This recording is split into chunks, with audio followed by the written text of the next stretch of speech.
할렐루야. 네, 빈들의 소리가 된 사람 세례 요한이라는 제목으로 말씀을 같이 묵상하겠습니다. 하나님이 찾으시는 사람들이라고 하는 시리즈로 말씀을 준비하고 증거하고 있습니다. 하나님께서 찾으시는 사람, 하나님께서 인간을 지으실 때의 목적은 사랑하시고 또 그를 통해 사랑받기를 원하시는데, 사람들이 죄를 지음으로 말미암아 하나님과 사람 사이의 관계가 단절되어졌죠. 그때 하나님께서 택하신 방법이 친히 찾아오셔서 죄인을 만나주시고 죄인이 구원되어질 수 있도록 하나님께서 은혜를 허락하십니다. 그뿐만 아니라 죄인들이 이제 변하여 하나님 앞에서 참 예배하는 예배자로 서게 됩니다. 그 예배자들이 이제 무엇을 더 해야 할까요? 그것을 오늘 본문 속에서 함께 만나보려고 합니다. 하나님은 일꾼을 찾아서 그에게 소명을 주십니다.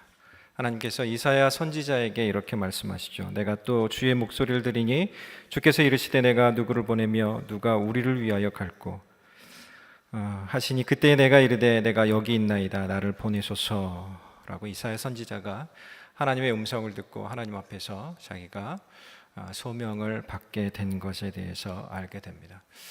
이사야 시대에 하나님께서 소명을 주신 것처럼 우리를 부르신 하나님께서 우리들에게도 소명을 주시는 줄로 믿습니다.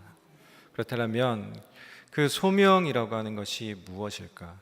오스 기니스는 이렇게 소명을 정의하고 있습니다. 소명이란 하나님이 우리를 너무나 결정적으로 부르셨기에 그분의 소환과 은혜에 응답하여 우리의 모든 존재, 우리의 모든 행위, 우리의 모든 소유가 헌신적이고 역동적으로 그분을 섬기는 데 투자된다는 진리다라고 그렇게 정의합니다. 정의가 참 좋은 것 같습니다. 하나님께서 우리를 부르실 때 아주 결정적으로 우리를 부르셨습니다. 그리고 그 부르심 앞에 우리가 응답하는 것, 그것을 헌신적으로 그리고 역동적으로 그분 앞에 섬겨드리는 것, 그것이 소명이다라고 하는 겁니다.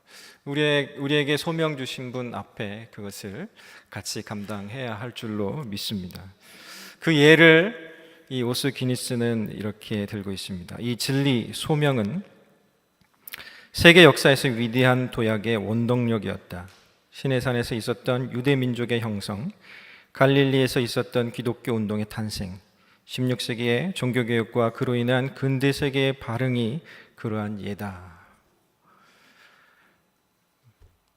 이 도약의 시대에 하나님께서 소명을 주신 사람들을 부르시고 그들을 통해서 역사를 이뤄가셨다라고 하는 것을 말씀하고 있습니다.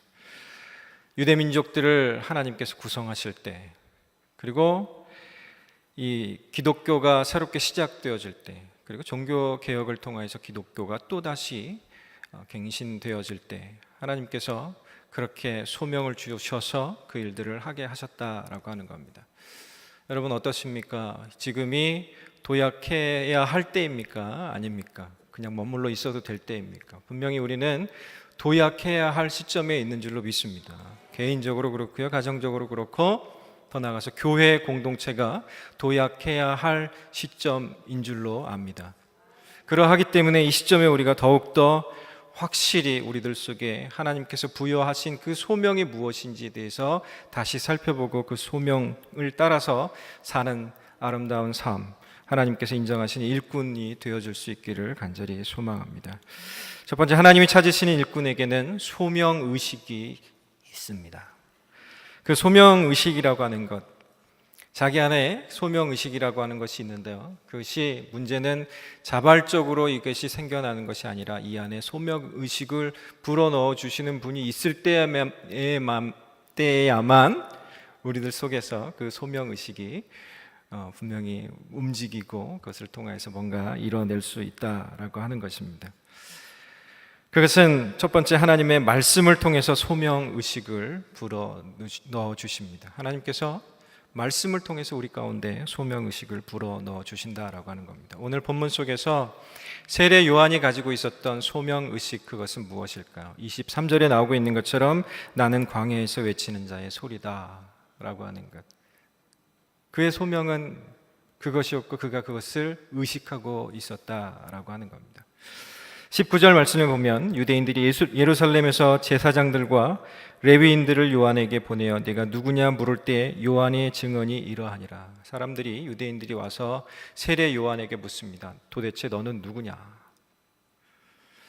이러한 질문을 하게 된 이유들을 살펴보면요, 누가복음 3장 말씀에 이 세례 요한의 사역에 대해서 기록하고 있는 본문이 또 있습니다.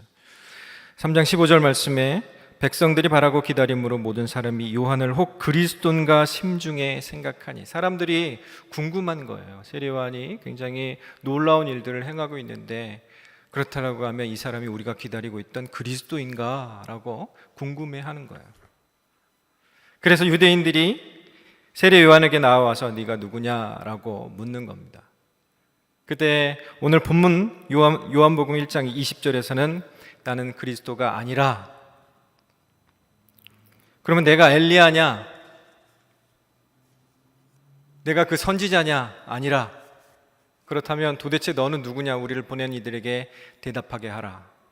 그때 23절에서 나는 선지자 이사야의 말과 같이 주의 길을 곧게 하라고 광야에서 외치는 자의 소리로라 라고 그렇게 대답합니다. 세례요한의 의식 속에 있었던 소명의식, 그것을 통하여서 궁금해하는 사람들을 향해서 그렇게 나는 소리다라고 그렇게 말하고 있습니다. 나는 소리다라고 그가 얘기할 수 있었던 이유는 하나님께서 그 안에 말씀을 주셨기 때문에 그렇습니다. 23절 말씀 상반부에 보면 나는 선지자 이사야의 말과 같이라고 합니다. 말씀을 통해서 그 근거를 제시하고 있는 거죠. 이사야 40장 3절 5절 말씀을 인용한 겁니다. 외치는 자의 소리여 이르되 너희는 광야에서 여호와의 길을 예비하라. 사막에서 우리 하나님의 대로를 평탄하게 하라. 골짜기마다 도두어지며 산마다 언덕마다 낮아지며 고르지 아니한 곳이 평탄하게 되며 험한 곳이 평지가 될 것이요 여호와의 영광이 나타나고 모든 육체가 그것을 함께 보리라. 이는 여호와의 입이 말씀하셨느니라. 하나님께서 이사야 선지자를 통하여서 예언하신 그것이 세례 요한을 통하여서 이루어지고 있는 겁니다. 세례 요한 속에 말씀이 있었고 그 말씀을 의지하여서 나는 소리다라고 그는 얘기하고 있는 겁니다. 또한 말라기서 3장 1절과 4장 5절 말씀 속에서도 그가 소리인 것에 대해서, 그리고 그 소리가 되어진 사람이 엘리야인 것에 대해서 얘기해 주고 있습니다. 또 하나 주목하고 싶은 것은요, 말씀을 통하여서 그가 그것을 깨닫고 그의 소명의식이 되어진 그때에 그가 보여주고 있는 태도입니다. 이미 우리가 읽었지만 이 요한복음 1장 20절 이하의 말씀 속에서 세례 요한이 자기에 대해서 표현하기를 아니다. 난 그리스도가 아니고 엘리야가 아니고 선지자가 아니다 라고 그렇게 얘기합니다. 그가 말씀을 알았다라고 하면, 하나님께서 그 안에 말씀을 주셨다라고 하면, 그가 말라기서 3장 1절과 또 4장 5절의 말씀을 통하여서 자기가 하는 그 사역이 엘리야로 예언하신 그 사역이기 때문에 내가 엘리야다라고 말할 수도 있었을 것입니다. 그렇지만 그렇게 말하지 않은 것은 그에게 주어져 있는 소명에 집중하기 위해서 자기를 낮추는 태도, 겸손하게 하는 그 태도, 그것을 유지하기 위함이었습니다. 하나님이 일하시는 방식은 늘 큰 것을 작게 만들어서 일하십니다. 강준민 목사님께서는 작은 것의 힘이라는 책 속에서 그것을 설명하십니다. 우리는 스스로를 작다고 여길지 모릅니다. 그런데 하나님은 우리를 큰 용사라고 부르십니다. 하나님은 우리를 통해 위대한 일을 이루겠다고 말씀하십니다. 하나님은 높은 것을 낮추어 사용하십니다. 하나님은 높으신 예수님을 낮추어 사용하셨습니다. 하나님은 큰 것을 작게 만들어 사용하십니다. 하나님은 만유보다 크신 예수님을 작게 만들어 사용하셨습니다. 그곳이 바로 십자가입니다. 하나님은 강한 것은 약하게 만들어 사용하십니다. 강한 것을 깨뜨려 약하게 만드는 것입니다. 하나님은 강하신 예수님을 십자가에서 깨뜨리셨습니다. 그 위에 하나님의 성령의 능력을 부으셨습니다. 부활의 능력을 부으셨습니다. 예수님은 작은 십자가에서 작은 밀알로 희생을 당하셨습니다. 그리고 작은 십자가에서 부활의 첫 열매가 되셨습니다. 이것이 하나님이 일하시는 방식입니다. 하나님의 말씀을 받으십시오. 그리고 말씀을 품으십시오. 그리고 그 말씀 앞에서 겸손하십시오. 그렇게 할 때 하나님께서 여러분을 그 하나님의 일하심 가운데 동참하십니다. 동참하게 하십니다. 능력을 부으셔서 그 일하심에 동참하게 하고요. 결국 그 동참함을 통하여서 하나님께서 뭔가를 만들어내시고 그 하나님께서 그 겸손한 말씀 앞에서 겸손한 그 사람을 다시 높여주는 그 원리를 우리가 기억해야만 합니다. 그렇게 우리들 속에 소명의식을 갖고 그 소명의식을 따라서 우리가 더욱 주님 앞에서 순종하여 그 일들을 감당해 가면 하나님께서 분명히 세워주십니다. 높여주십니다. 예수님께서도 세례 요한을 높여주십니다. 마태복음 17장 12절 말씀에 보면 엘리야가 이미 왔으되 사람들이 알지 못하고 임의로 대우하였도다. 그를 엘리야라고 그렇게 인정해 주십니다. 그리고 마태복음 11장 9절에서는 그러면 너희가 어찌하여 나갔더냐 선지자를 보기 위함이었더냐 옳다 내가 너희에게 이르노니 선지자보다 더 나은 자니라. 세례 요한에 대해서 선지자보다 더 나은 자다라고 그렇게 높여주십니다. 마태복음 11장 11절에서는 내가 진실로 진실로 너희에게 말하노니 여자가 낳은 자 중에 세례 요한보다 큰 이가 일어남이 없도다 라고 아주 크게 칭찬하시고 또 높여주시는 것을 볼 수가 있습니다. 여기서 우리가 또 주의해야 하는 것은 하나님, 나 같은 사람이 무슨 일을 할 수 있겠습니까? 나는 너무 작습니다 라고 하면서 자기를 너무 비하하는 거예요. 그러나 하나님께서 원하시는 것은 자기를 비하하는 것이 아니라 우리 안에 말씀 주신 그 하나님이 계시기 때문에 그 하나님으로 인하여서 우리가 커질 수 있다라고 하는 거예요. 그 하나님 때문에 겸손히 하나님이 주신 것들을 받들어 섬기는 것, 그것을 하나님께서 원하신다라고 하는 겁니다. 그래서 세례 요한은 나는 소리입니다 라고 그렇게 말하게 되었고 또 그렇게 오실 예수 그리스도를 예비하는 자로서의 역할들을 잘 감당하고 있는 것을 볼 수가 있습니다. 하나님께서 일꾼에게 소명의식을 주는 방법 두 번째는 하나님은 부모를 통해 소명의식을 불어넣으십니다.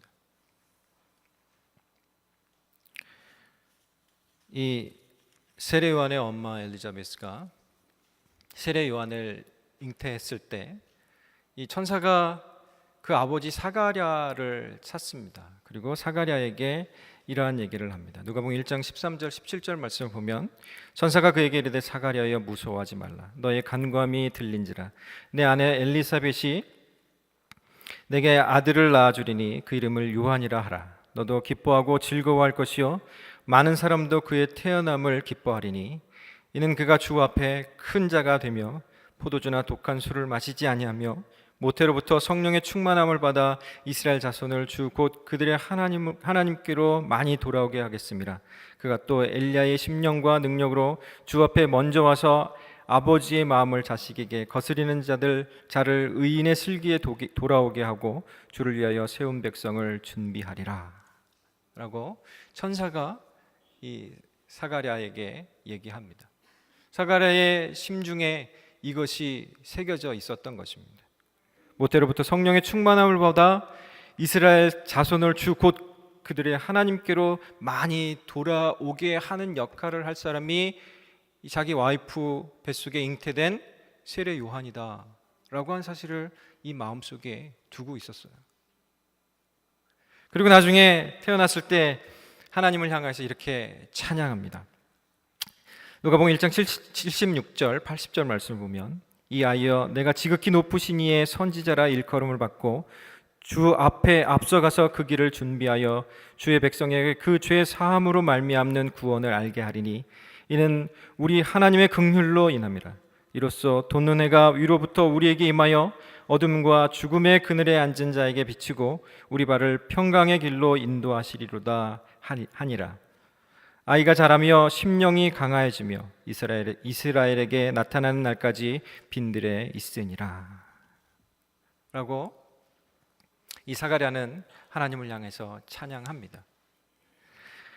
이 아이가 지극히 높으신 이의 선지자라고 일컬음을 받을 것이다라고 하는 것에 대해서도 알고, 또 그리고 주 앞에 가서 그 길을 준비할 자인 것에 대해서도 알고, 주의 백성에게 그 죄 사함으로 말미암은 구원을 얻게 할 자라고 하는 그 사실들에 대해서도 잘 알고 있습니다.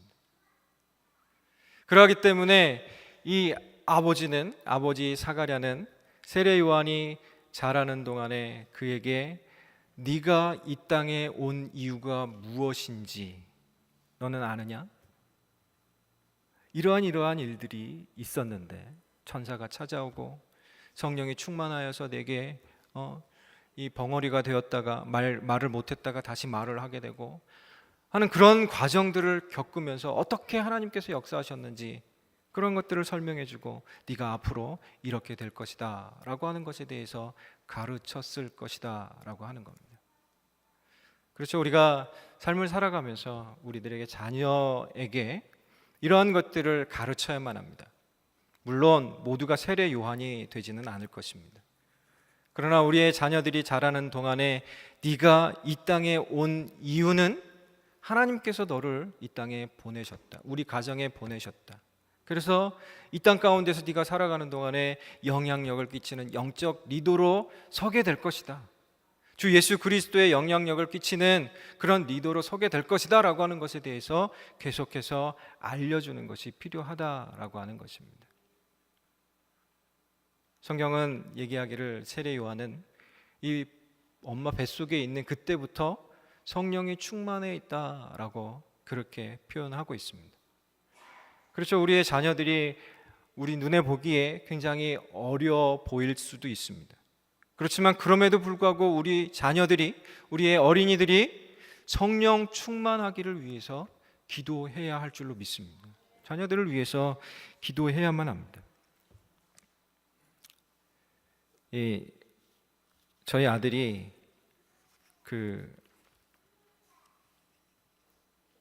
목사 아들이잖아요. 그러니까 제가 목사이기 때문에 할 수 없이 목사 아들로 태어났어요. 그래서 이제 처음에는 어렸을 땐 조그만하니까 사람들이 다 예뻐하니까 그냥 교회에 있는 게 너무 행복했어요. 그냥 자기 집중받는 게 너무 좋고 좋았는데 이게 조금 커지니까 사람들로부터 이제 조금씩 관심이 멀어지기 시작합니다. 그때부터 이제 조금 이 속에 드는 생각이 생기는 거예요. 그래서 고민을 하기 시작하죠. 이 목사의 아들로서 PK라고 하는데요. 막 고민을 하기 시작하고 하나님이 계신데 이 하나님은 좋은 하나님이 아닌 것 같다라고 그렇게 생각하게 되고 이 사춘기를 지나면서 이 굉장히 고민하는 그런 모습들을 봅니다. 그리고 자기 나름대로 목사 아들이기 때문에 이 부담감이 있는 거예요. 그런데 사람들이 부담스럽게 쳐다볼 뿐만 아니라 말하기까지 해요. 목사 아들이 그러면 되냐? 라고 하는 그런 얘기를 들으면 더 이상 대화하기가 싫어진다라고 그렇게 얘기하더라고요. 그렇게 이제 막 방황하고 헤매고 다닐 때 주로 저희 와이프가 아이를 학교에 라이드 해주고 픽업하고 하기 때문에 통학하는 그 시간 동안에 차에서 많은 얘기들을 나누더라고요. 그러면서 이제 자기 고민들을 이렇게 얘기하는 거죠. 자기가 교회를 할 수 없이 나가긴 하지만 자기는 이 예배 드리고 싶어서 가는 거 아니라고. 그때 지 엄마가 계속 얘기해 주는 거죠. 너는 다시 돌아오게 돼 있어. 너는 돌아올 거야. 엄마는 기다려. 라고 계속 얘기를 해주는 거예요. 그럴 수밖에 없다라고 계속 얘기를 해주는 거예요. 그러다가 이제 이 학교에서 점수가 필요했는지 교회에서 그 TA를 하기 시작했어요. 믿음도 없는 녀석이 TA를 한다 그래가지고 깜짝 놀랐는데, 어느 날 아이들 데리고 그 수련회를 갔다가 거기서 영적 체험을 한 겁니다. 그리고 나서 엄마하고 차를 타고 학교를 가는 중에, 엄마 어떻게 알았어? 뭐? 내가 돌아올 줄 어떻게 알았어? 라고 그렇게 얘기하더랍니다. 그래, 하나님이 우리의 자녀들을 향하여서 가지고 있는 계획이 무엇인지에 대해서 구체적으로 말해줄 수는 없을지 몰라도 큰 그림 속에서 너는 하나님의 자녀고 네가 하나님의 사랑을 받고 있고 늘 하나님의 품에서 떠나지 않고 살 수밖에 없는 그런 존재다 라고 하는 것에 대해서 끊임없이 얘기해 줄 필요가 있습니다. 그것을 가르쳐주고 성령 충만을 위해서 기도해주고, 그러하면 그 안에 소명의식이 생겨나게 됩니다. 건강한 그리스도인, 그래서 어떤 역할을 감당해야 될지에 대해서 구체적으로 생각해 보는 수준에까지 나아가게 될 줄로 믿습니다.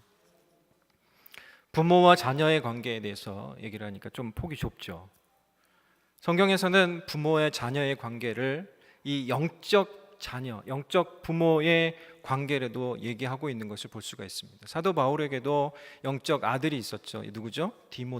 디모데라고 하는 아들이 있었습니다. 성경 속에서 묘사하고 있는 디모데의 모습을 이렇게 가만히 살펴보면 디모데는 어리고, 그리고 약간의 병도 있었던 것 같고, 그리고 이게 강하지 못해서 남자답지 못한 그런 모습이 있어서 좀 헤매고 있는 그런 모습들, 그리고 심하게는 이 거짓 선지자들, 거짓 교사들 앞에서 조금 당황스러워하는 그런 모습들도 보이고 있는 것을 볼 수가 있습니다. 그때마다 이 영적 아비인 사도 바울은 디모데에게 편지를 합니다. 자상하게 이렇게 해라 라고 알려주고, 그 코칭을 통하여서 디모데가 바르게 서서 자기의 역할들을 감당하게 되는 것을 보게 됩니다. 디모데후서 3장 4절에서는 디모데를 향해서 사도 바울이 이렇게 얘기합니다. 너는 배우고 확신한 일에 거하라. 너는 내가 누구에게서 배운 것을 알며. 누구에게서 배웠죠? 사도 바울에게서 배웠죠.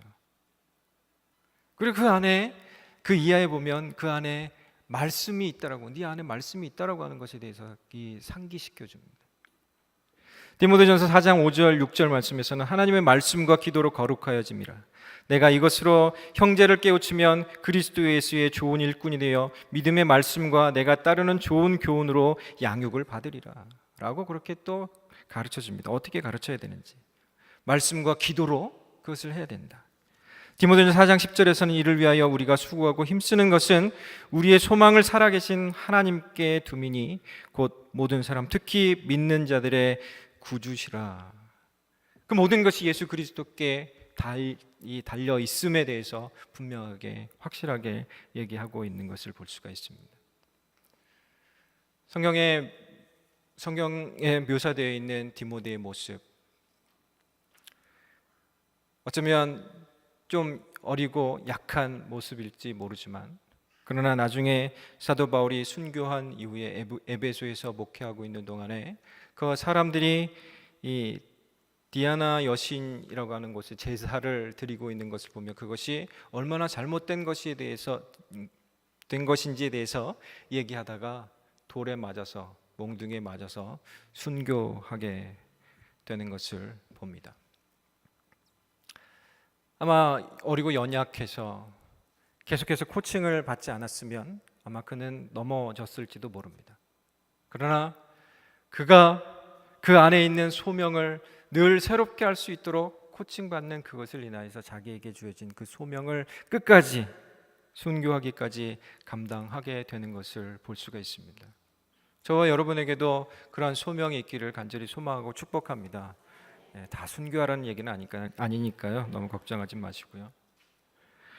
이 세례 요한으로 다시 돌아가서 보면, 세례 요한은 다른 사람이 일할 수 있도록 돕는, 길을 여는 그런 역할을 했던 사람입니다. 또 다른 영적 아비로서의 역할을 하는 거죠.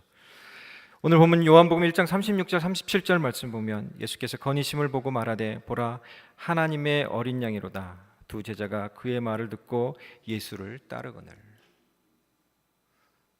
세례 요한이 정성을 들여서 키운 제자가 진짜 참 주인을 만나니까 세례 요한을 떠나서 예수님께로 갑니다.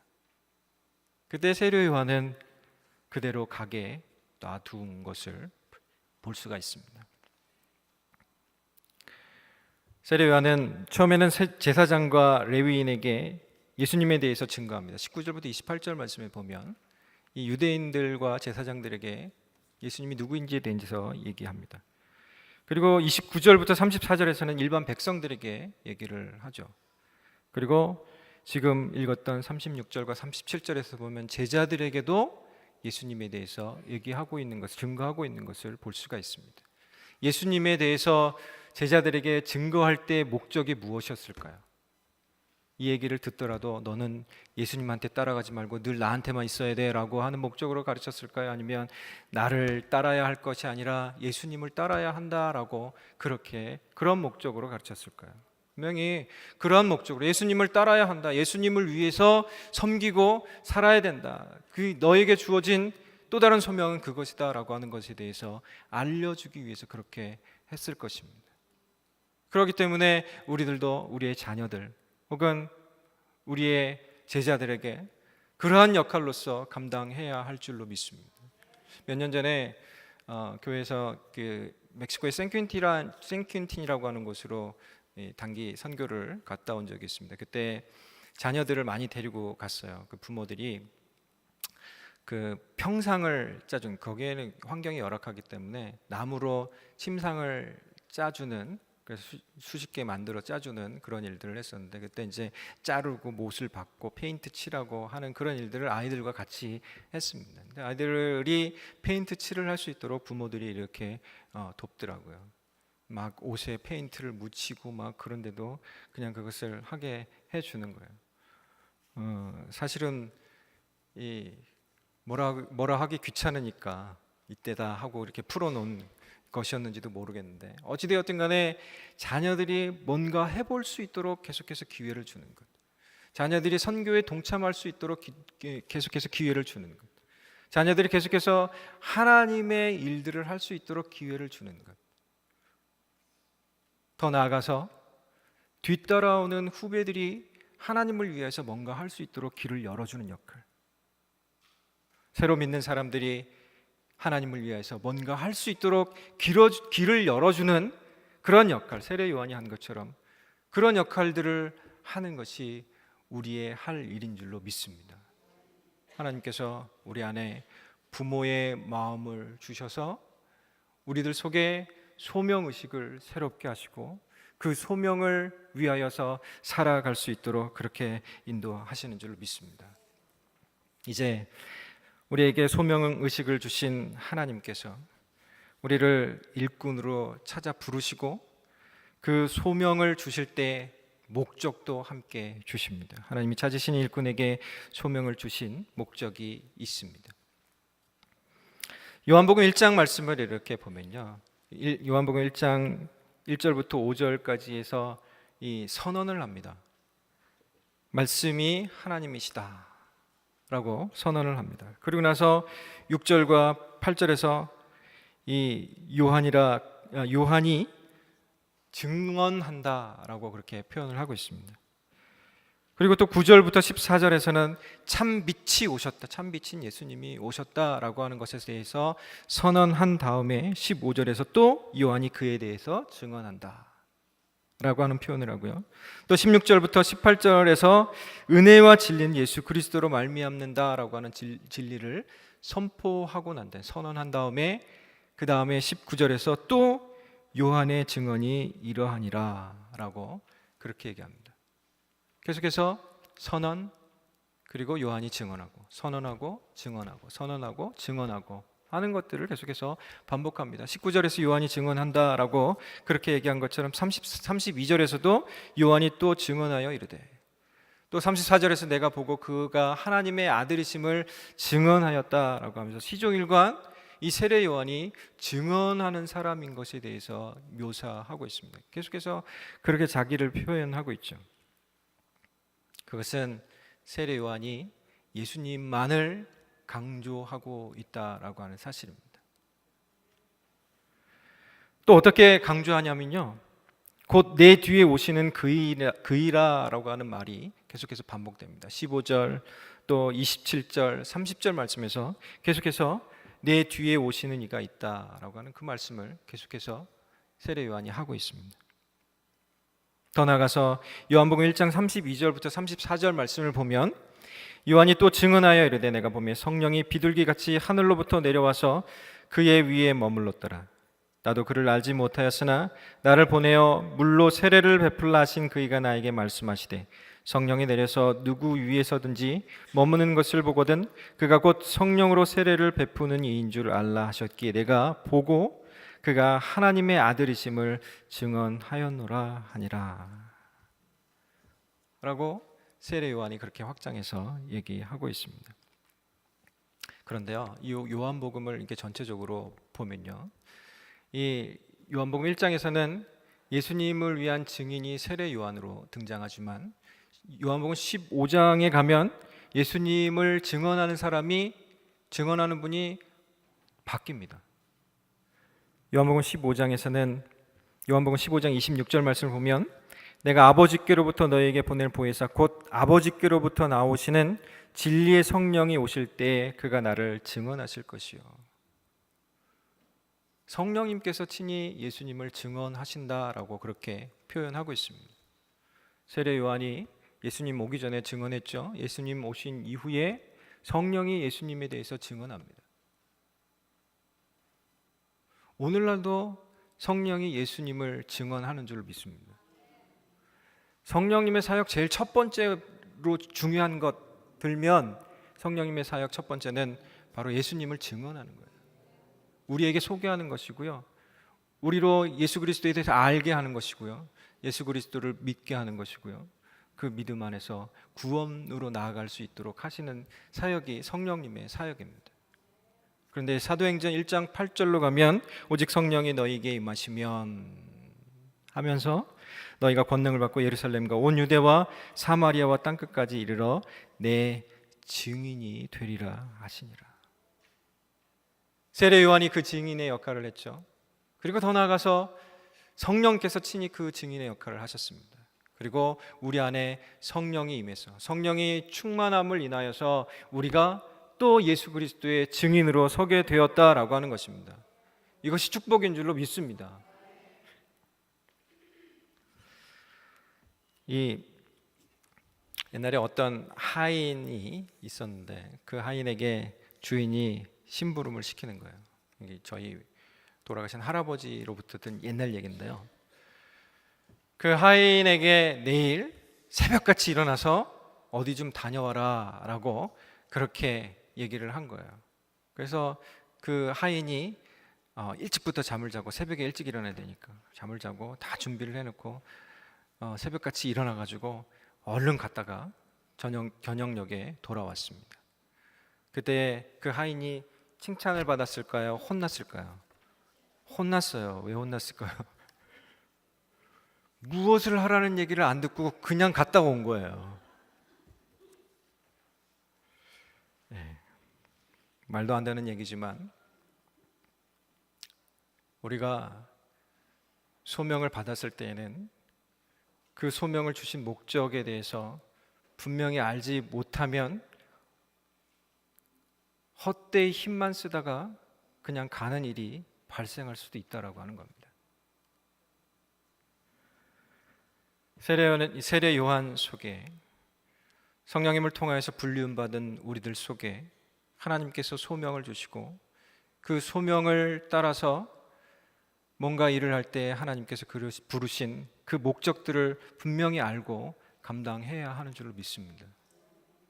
그것이 요한복음 속에서 요한복음이 기록되어진 목적과 같습니다. 요한복음 20장 30절 31절 말씀을 보면 예수께서 제자들 앞에서 이 책에 기록되지 아니한 다른 표적도 많이 행하셨으나 오직 이곳을 기록함은 너희로 예수께서 하나님의 아들 그리스도이심을 믿게 하려 함이요 또 너희로 믿고 그 이름을 힘입어 생명을 얻게 하려 함이니라. 세례 요한이 계속해서 증언의 역할을 하는 동안에 하나님의 아들, 하나님의 어린 양 하면서 예수 그리스도만을 나타냅니다. 하나님의 아들이십니다 라고 하는 것. 요한복음의 기록 목적 첫 번째, 예수께서 하나님의 아들 그리스도이심을 믿게 하려 합니다.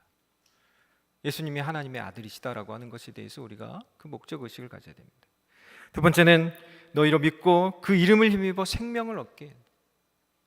사람들에게 생명 얻는 방법을 알려주고 그들이 생명 가운데 나아갈 수 있도록 인도하는 그런 역할, 그것이 우리들이 해야 할, 우리가 불리움받은 목적이다라고 하는 사실, 그것을 함께 기억했으면 좋겠습니다. 첫 번째, 예수님은 하나님의 아들이십니다.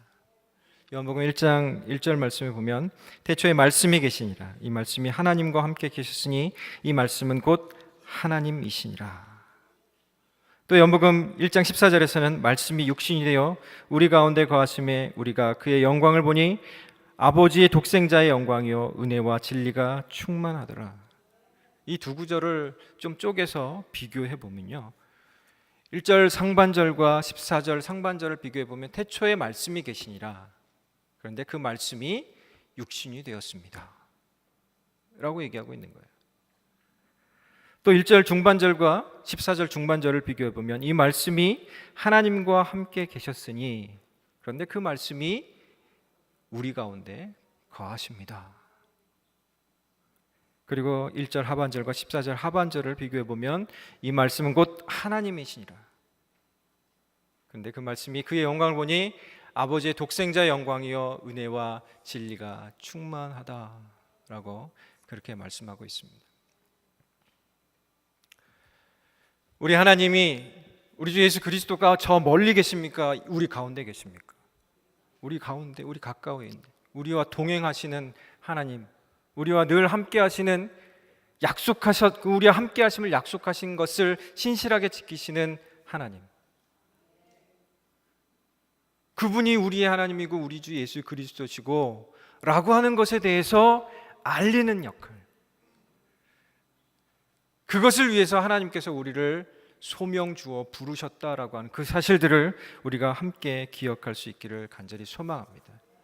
1절과 14절에서 말씀한 그것을 통합하여서 1장 18절에서 본래 하나님을 본 사람이 없으되 아버지 품속에 있는 독생하신 하나님이 나타내셨느니라 라고 통합해서 말씀하고 있습니다.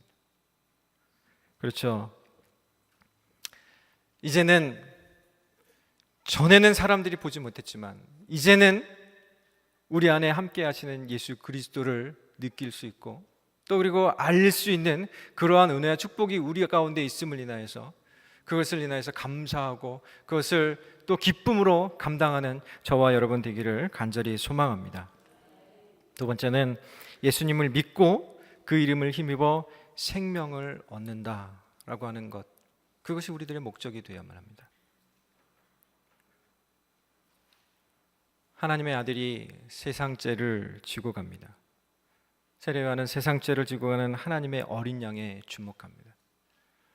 레위기에서 얘기하고 있는 것처럼 그것은 아사셀 양을, 그림자인 아사셀 양이 실제로 예수 그리스도를 통해서 이 성취되어진 것에 대해서 얘기를 합니다. 모든 사람들이 속죄함을 받고 믿는 자는 구원을 얻게 되는 그것에 대해서 얘기하고 있는 겁니다. 그것을 통해서 이제 완전히 그들로부터 이제 죄가 멀리 떨어지는데, 시편에서 얘기하고 있는 것처럼 이는 하늘이 땅에서 높음같이 그를 경외하는 자에게 그의 인자하심이 크심이로다. 동이 소에서 먼 것 같이 우리의 죄가를 우리에게서 멀리 옮기셨으며, 하나님께서 예수 그리스도를 통해서 우리를 속죄하실 때 우리들을 죄로부터 이렇게 멀리 떨어지게 하셨다라고 하는 그 사실들, 그것을 기억하면서 그것을 세상 사람들에게, 믿지 않는 자들에게 전하는 일, 그 일이 우리가 불리움받아진 목적이다라고 하는 겁니다. 요한복음 속에서는 그것을 계속해서 강조해서 계속 얘기합니다. 요한복음 1장 12절 말씀에 영접하는 자 곧 그 이름을 믿는 자들에게는 하나님의 자녀가 되는 권세를 주셨으니, 요한복음 3장 36절에서는 아들을 믿는 자에게는 영생이 있고 아들에게 순종하지 아니하는 자는 영생을 보지 못하고 도리어 하나님의 진노가 그 위에 머물러 있느니라. 아들을 믿는 자에게 영생이 있다라고 또 강조합니다. 그리고 요한복음 5장 24절에서는 내가 진실로 진실로 너희에게 이르노니 내 말을 듣고 또 나 보내신 이를 믿는 자는 영생을 얻었고 심판에 이르지 않으니 사망에서 생명으로 옮겼느니라. 믿는 자는 영생을 얻었고 사망에서 생명으로 옮겼다. 또 요한복음 6장 47절에서는 진실로 진실로 너희에게 이르노니 믿는 자는 영생을 가졌나니. 요한복음은 이 세례 요한으로부터 시작해서 계속해서 믿는 자가 영생을 얻게 될 것이다 라고 하는 것에 대해서 계속해서 얘기하고 있습니다. 세례 요한이 그토록 그것을 힘쓴 것은 이사야서 40장이 얘기하고 있는 것처럼 외치는 자의 소리가 하는 그 일이 여호와의 길을 예비할 뿐만 아니라 사막에서 우리 하나님의 대로를 평탄케 하는 그 역할, 시편 84편이 얘기하고 있는 것처럼 주께 힘을 얻고 그 마음에 시온의 대로가 있는 자는 복이 있나이다 하는 그 말씀을 사람들 속에 이루어 드리기를 위해서 그렇게 한 줄로 믿습니다. 여러분, 시온의 대로가 무엇이냐면 예루살렘을 향하여 하나님의 임재가 있는 곳을 향하여서 큰 길이 열려 있다는 거예요. 여러분 안에 그러한 시온의 대로가 있기를 소망하고 축복합니다. 말씀을 정리하겠습니다. 날마다 배우고 한결같이 목적을 쫓아 사명을 감당하시기를 축복합니다. 세례 요한은 31절과 31절에 나도 그를 알지 못하였으나 라고 얘기합니다. 알지 못했었지만 성경이 얘기하고 있는 것처럼 그 일이 예수 그리스도께 이루어지는 성령 세례가 이루어지는 그 모습을 보면서 알게 되었고 확신을 가지고 그 일들을, 그 사명을 끝까지 감당합니다. 우리가 사명을 감당할 때 주의해야 하는 것이 있는데요, 우리들 속에 확신과 그리고 이것을 감당할 수 있는 능력이 함께 있어야 됩니다.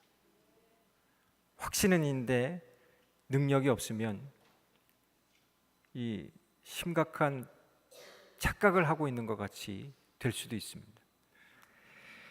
이 폴 맥기라고 하는 분은 나는 왜 망설일까라고 하는 책 속에서 이런 도표 하나를 보여줍니다. 이 세로로, 이 수직으로 자신감, 그리고 가로로 능력의 수치를 이렇게 표현한 거예요. 자신감은 높은데 능력이 낮으면 아주 심각한 착각 속에 사는 사람입니다. 근데 이 실력은 높은데 이 자신감이 낮으면 실현되지 못하고 있는 잠재력이 그 속에 있는 겁니다. 근데 둘 다 낮으면 도움이 많이 필요한 사람입니다. 자신감도 높고 실력이 높은 사람은 반드시 성공할 수밖에 없습니다. 여러분은 네 유형 중에 어디에 속하십니까? 대답하지 마십시오.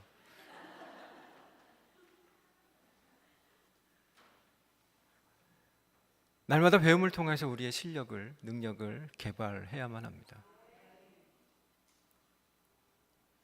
그런데 이 자신감이라고 하는 것은요, 이 영어 표현에서는 셀프 컨피던스라고 표현을 했는데요, 이 자신감이라고 하는 것은 자기 속으로부터 나오면 문제가 생깁니다.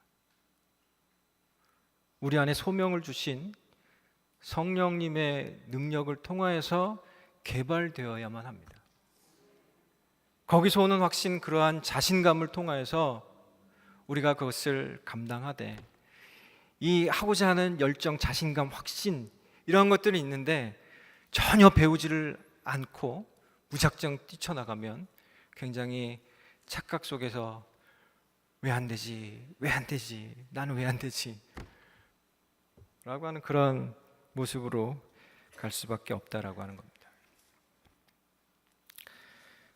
우리 주 예수 그리스도의 본을 우리는 따라야만 합니다. 그것은 말로만 하는 것이 아니고요, 행동을 통하여서 그것은 본을 받는 것입니다. 우리에게는 이 부족한 이 자발적 변화 능력, 그것을 인정하고 하나님께서 그것을 변화시킴을 통해서 우리 안에서 개발되어지는 것을 기대해야만 합니다. 오스기니스는 이 소명이라고 한 책 속에서 마젤란이라고 하는 사람을 소개합니다.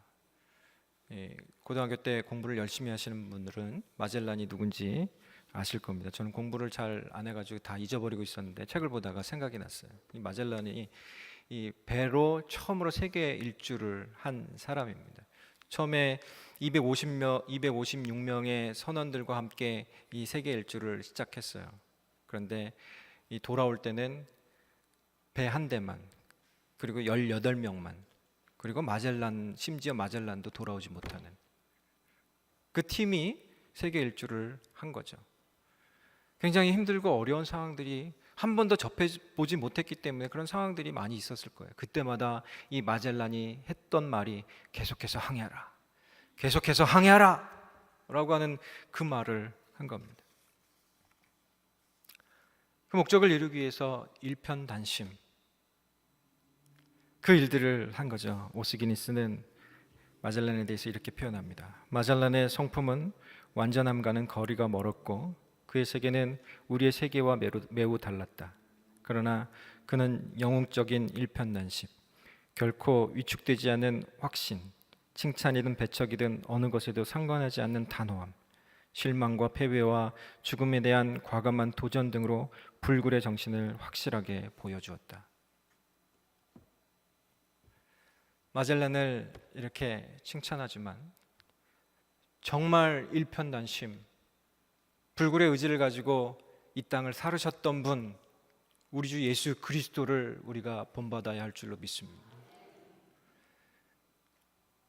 예수님이 공생의 기간 동안에 수많은 칭찬도 받으셨습니다.